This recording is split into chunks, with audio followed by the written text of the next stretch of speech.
Во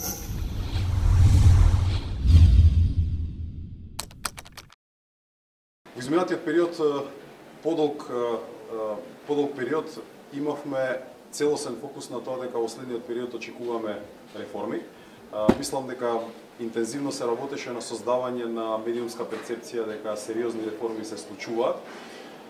Сметам дека веројатно таа перцепција и се успеа да се изгради.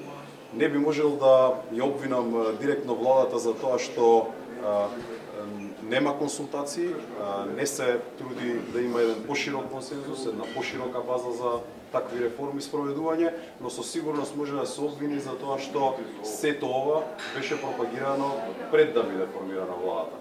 Со други зборови, ветивме сеопфатен процес, ветивме интензивни реформи, ветивме дека сето ова ќе бара вклученост на експертската јавност, на граѓаните, на политичките партии, широк консензус во собранието.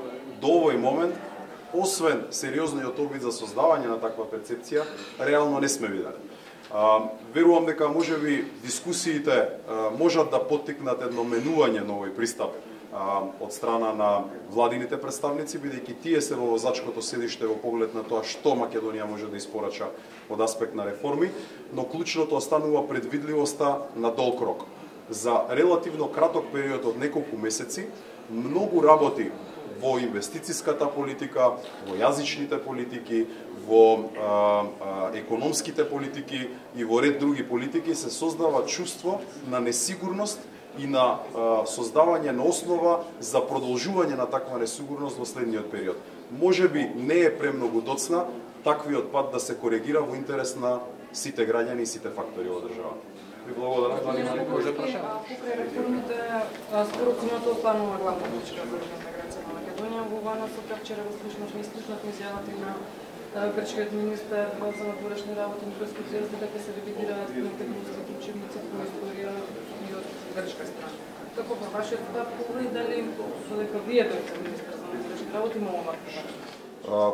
Не знам точно што е изјавата, она што го видов е релативно слично со тоа што вие ми го кажавте. Можам принципиелно да кажам дека образованието беше една од оние теми кои ги имавме опфатено во планот за мерки за градење на доверба и мислам дека тоа е сигурно еден од сегментите во кои можеме да создаваме мостови, но доколку тенденцијата е да се создаде еднострана основа за ревидирање на македонски учебници од надвор, во тој случај мислам излегуваме од концептот за реципроцитет и во тој случај на некој начин наметнуваме потреба за Македонија да биде одбележана како страна која креира проблеми.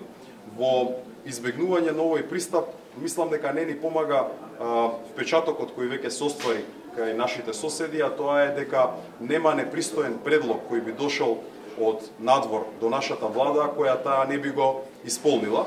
И мислам дека мораме да излеземе од матрица во која некој ни сервира решение и ги подготвува текстовите, а ние како држава сме тука преку владините представници да подпишеме такви текстови. Единственото прашање кое го поставуваме во тој процес е каде треба да се подпишеме. Јас повеќе би се залагал за пристап во кој би задржале реципроцитет, конечно и доколку имаме интерес тоа да го воведеме во делот на согледување на учебници или образовни програми, да се направи рамномерно од двете или трите или четирите инволвирани страни и за сите да важат истите правила. Ако е базирано на аргументи, нема зошто да не чекориме напред.